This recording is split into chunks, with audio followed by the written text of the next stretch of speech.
मुक़द्दस मत्ती की इंजील चौथा बाब। तब यीशु रूह से बियाबान में लाया गया ताकि शैतान उसे आजमाए, और जब 40 दिन और 40 रात रोज़ा रख चुका, आखिरकार भूखा हुआ। तब आजमाइश करने वाले ने उसके पास आकर उससे कहा, अगर तू खुदा का बेटा है तो कह कि ये पत्थर रोटियां बन जाएं। उसने जवाब में कहा, लिखा है कि इंसान सिर्फ रोटी ही से नहीं जीता, बल्कि हर एक कलमे से जो खुदा के मुंह से निकलता है। तब शैतान उसे मुक़द्दस शहर में ले गया और हैकल के किंगरे पर खड़ा कर उससे कहा, अगर तू खुदा का बेटा है तो अपने आप को नीचे गिरा दे, क्योंकि लिखा है, उसने अपने फरिश्तों को तेरी बाबत हुक्म दिया है और वो तुझे हाथों पर उठा लेंगे, ऐसा ना हो कि तेरे पाँव को किसी पत्थर से चोट लग जाए। यीशु ने उससे कहा, ये भी लिखा है, तू खुदावंद अपने खुदा को मत आज़मा। फिर शैतान उसे एक बड़े ऊंचे पहाड़ पर ले गया और दुनिया की सब मुमलिकतें और उनकी शान और शौकत उसे दिखाई और उससे कहा, अगर तू गिरकर मुझे सिजदा करे तो ये सब कुछ तुझे दे दूंगा। तब यीशु ने उससे कहा, ऐ शैतान, दूर हो, क्योंकि लिखा है, तू खुदावंद अपने खुदा को सिजदा कर और सिर्फ उसी की इबादत कर। तब शैतान उसे छोड़कर चला गया और देखो, फरिश्तों ने आकर उसकी खिदमत की।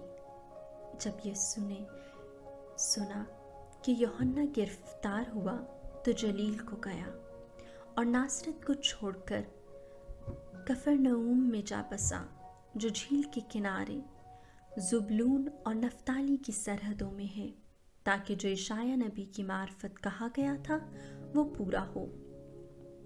ज़ुबलून की सरजमीन और नफ्ताली की सरजमीन, झील की राह उर्दन के पार, गैर कौमों का जलील। जो लोग अंधेरे में बैठे थे उन्होंने बड़ी रोशनी देखी, और जो मौत के मुल्क और साए में बैठे थे उन पर रोशनी चमकी। उसी वक्त से यीशु ने मुनादी करना और ये कहना शुरू किया, तौबा करो, क्योंकि आसमान की बादशाही नज़दीक आ गई है।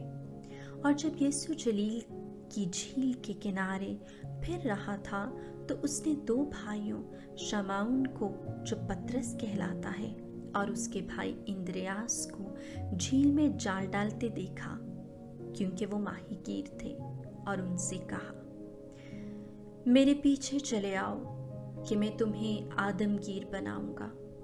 वो उसी वक्त जालों को छोड़कर उसके पीछे हो लिए। वहां से बढ़कर उसने और 2 भाइयों, जब्दी के बेटे याकूब और उसके भाई यूहन्ना को अपने बाप जब्दी के साथ कश्ती पर जालों की मरम्मत करते देखा और उन्हें बुलाया। वो फौरन उसके पास अपने जालों और बाप को छोड़कर आ लिए, और यीशु तमाम जलील में फिरता रहा और उनकी इबादत गाहों में तालीम देता और बादशाहत की खुशखबरी की मुनादी करता और लोगों की हर एक बीमारी और कमज़ोरी दूर करता रहा।